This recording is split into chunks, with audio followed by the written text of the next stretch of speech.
তোমাদের কাছে কি কিনেছে? আমাদের কাছে ওই আমাদের লোকজন সব লোকডিং সব আটকায় রাখছে, কাঁকড়া নিয়ে যাবে আর টাকা নিচ্ছে আর মোবাইল।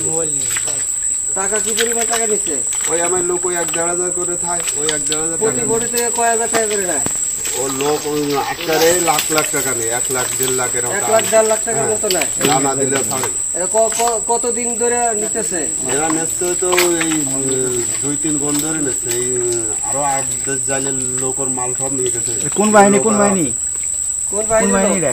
এই রাঙা বাহিনীর লোক। রাঙা বাহিনী 3 তারিখে পাশ নিয়ে জঙ্গলে গেছে কাঁকড়া ধরতে। কাঁকড়া ধরার পরে এইবারে আমাকে বোন শেষ, 1 সপ্তাহ পাশ বোন শেষ। আমরা গতকাল উঠে আসছি সন্ধ্যা 7টার দিকে। আসার সময় রাঙা বাহিনী আমাদের ধরে ফেলেছে। ধরে এবার আমাদের 2 লোকে এক জায়গায় তুই মোবাইল টাকা পয়সা নেচে নিয়ে পাশে তোরাইনি থাক, আমরা আরো লোক ধরে নিয়েছি। আরো লোক ধরে আনতে যাওয়ার সময় এই সময় কোস্টগার্ডের সাথে মুখোমুখি হয়ে গেছে। কোস্টগার্ডে দিয়ে এরা লাফায় পড়েছে সুন্দরবনে, মালে লাফায় পড়া পরে আর 2 জনে এরা ধরেছে। ধরার পরে ওই অস্ত্রপাতি ছিল, অস্ত্রপাতি সহ এরা নিয়ে চলে আসে। আর কতজন ধরতে পারি দিয়ে আমাদের সেই সাথে নিয়ে কোস্টগার্ড অফিসে নিয়ে আসে। আমাদের কোস্টগার্ড যদি না যেত তাহলে আমাদের মাল নিয়ে যেত। ধরুন 2 লাখ টাকার মাল আছে, আর ওই মালও নিত এবং কত যে ডাঙাতে 2 লাখ টাকা দেওয়া হয়, তা নাহলে লোক ছাড়ব। কোস্টগার্ডের ধন্যবাদ। কোস্টগার্ড না থাকলে তো আমাদের আসলে বলছিলাম এই নিয়ে আমরা কত পথে উঠে যেতাম না, কত টাকা পয়সা খরচ করে গেছি। কোস্টগার্ডে উদ্ধার না করলে তো আমাকে সবকিছু নিয়েই যেত তারা। কাঁকড়া কুকড়ি যা ছিল সব লোকতেই নিয়ে যেত, আর কিছু থাকতো না। আমাকে কোস্টগার্ড না থাকলে আমরা কোনোদিন বাঁচতাম না। রাঙা বাহিনী আমায় আটক করার পরে আমার কাছে টাকা চাই 2 লাখ টাকা চাইলে আমি তো টাকা বাড়িতে দিতে পারি না। কোস্টগার্ড গিয়ে আমার উদ্ধার করে। সুন্দরবনের কুখ্যাত ডাকাত রাঙা বাহিনীর সদস্যরা সুন্দরবনের আদাছগি এলাকায় কিছু জেলেকে জিম্মি করে রেখেছে। প্রাপ্ত তথ্যের ভিত্তিতে আজ 12 সেপ্টেম্বর 2025 তারিখ এলএমই সার্টিফাইড বিশ্বসেরা কপারে তৈরি ওয়ালটন কেবলস, যা আপনার স্থাপনাকে রাখবে সব সময় নিরাপদ। শুক্রবার ভোর 5টায় কোস্টগার্ড বেস মোংলা কর্তৃক উক্ত এলাকায় একটি বিশেষ অভিযান পরিচালনা করা হয়। অভিযান চলাকালীন কোস্টগার্ডের উপস্থিতি টের পেয়ে ডাকাতরা পালানোর চেষ্টা করে।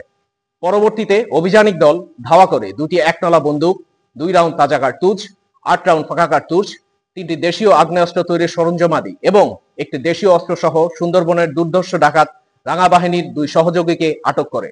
এ সময় তাদের নিকট জিম্মি থাকা 9 জেলেকে উদ্ধার করা হয়। উদ্ধারকৃত জেলেরা জানান, গত 3 সেপ্টেম্বর 2025 তারিখ মাছ ও কাঁকড়া ধরার উদ্দেশ্যে সুন্দরবনে গমন করলে গতকাল রাতে রাঙা বাহিনী তাদের আটক করে এবং মুক্তিপণ দাবি করে। উদ্ধারকৃত জেলেরা সকলেই খুলনা জেলার দাকব থানার বাসিন্দা। প্রাথমিক জিজ্ঞাসাবাদে জানা যায়, আটককৃত ডাকাত সহযোগী নাসির মোল্লা এবং মিন্টু সর্দার বাগেরহাট এবং খুলনা জেলার বাসিন্দা। তারা দীর্ঘদিন যাবৎ রাঙা বাহিনীর সঙ্গে ডাকাতি এবং ডাকাত দলকে অস্ত্র, গোলাবারুদ ও রসদ সরবরাহের মাধ্যমে সহযোগিতা করে আসছিল।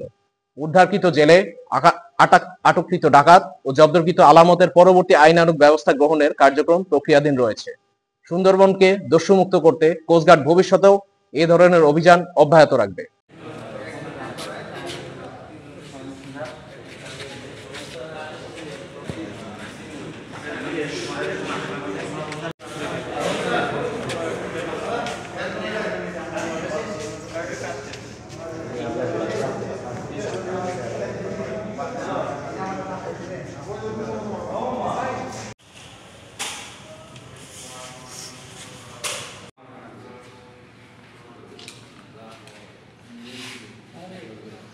Vai, assim,